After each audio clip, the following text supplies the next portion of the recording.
Hi, my name is Ted Tasker. I'm the Chief Technical Officer of BI Voyage.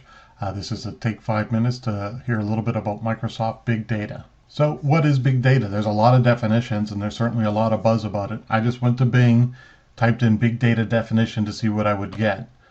And I saw a lot of stuff like these three, where big data is a collection of data sets so large and complex you can't process it with database management tools, or it takes too much time and too much money to put it into a relational database. I don't like these definitions because by default, no matter how good the database tools get, we'd keep saying that they don't really address big data. I did find one definition I liked, and that was Gartner's, because it just said that big data was defined as high volume, velocity, and a variety of information assets that need cost-effective, innovative forms of information processing for insight and decision making. So let's take that definition and look at it. When we talk volume on the structured data side, Microsoft has Parallel Data Warehouse. Version 1 handled up to 500 terabytes. Version 2 is going up into the petabytes. In terms of velocity, you can add more nodes for processing or storage power, but in version 1 we saw loads up to 1 terabyte in an hour, and in fact PDW Engineering said that they could get 1.5 terabytes an hour.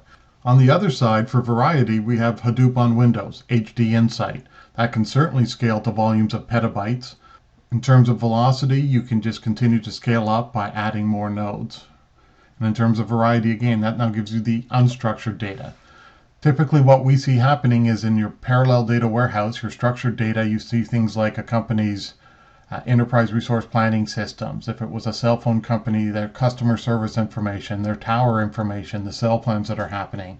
And often on Hadoop, what people are looking at right now is a lot of the unstructured data that can come from the web. People are interested in comments going onto their Facebook pages and what people are tweeting about their companies. And are people on LinkedIn talking about their company, or are your customers who are on LinkedIn looking to get a new cell phone because they just left a company or changed employers?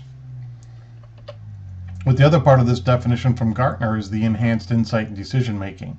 And Microsoft BI gives you that. It can look at either Parallel Data Warehouse or Hadoop. And announced at SQL Pass 2012 in November is what's coming in version 2, which is Polybase. And Polybase is going to give you the ability to query data combined from Parallel Data Warehouse and Hadoop. So in this diagram, I show Polybase sort of sitting in between. But in reality, based on what I heard at Pass, it's more like this. Polybase sits within PDW. It is part of PDW. And I'm representing it with the blue box on the top, as well as a blue stripe down the side of the appliance, because both the control node needs to understand Polybase. The control node, the brains of a PDW, has to figure out how to run the query distributed. And the individual compute nodes need to know about Polybase because they're actually going to do the work in parallel. In order to query Hadoop from PDW, you're going to define where the Hadoop cluster is, similar to creating a linked server. You'll then create an external table pointing to the Hadoop cluster and naming the file definition you're interested in. The compute nodes will work in parallel to pull that data over onto the PDW compute node. Once you have that data, it'll allow you to execute the query that was submitted that could have a join against Hadoop data to data already in your PDW. So what does this mean for the future? It means when you've got a business question like, how am I trending on Facebook and social media, I can use my Microsoft BI tools to just go directly to Hadoop. And if I want to look at customers who are changing their cell plan or contract is expiring in 6 months, I can do that query just straight against my PDW.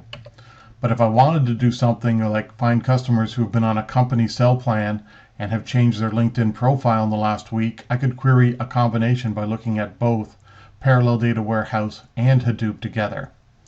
Now at SQL Pass, in the deep dive session, which is available on the SQL Pass site by David DeWitt, he talked about the future of Polybase and how right now, while it pulls all the data over without evaluating the predicates, in the future it's going to get smarter and it could have the abilities to determine, should I move data from PDW to Hadoop or Hadoop to PDW?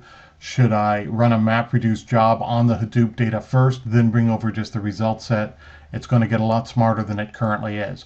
So we're very excited about the opportunities that this gives to the big data story with Microsoft, the ability to leverage our expertise at BI Voyage on Parallel Data Warehouse and really expand into that Hadoop platform. Thanks for taking 5 minutes. If you want more information, please contact Joe Anstein at bivoyage.com.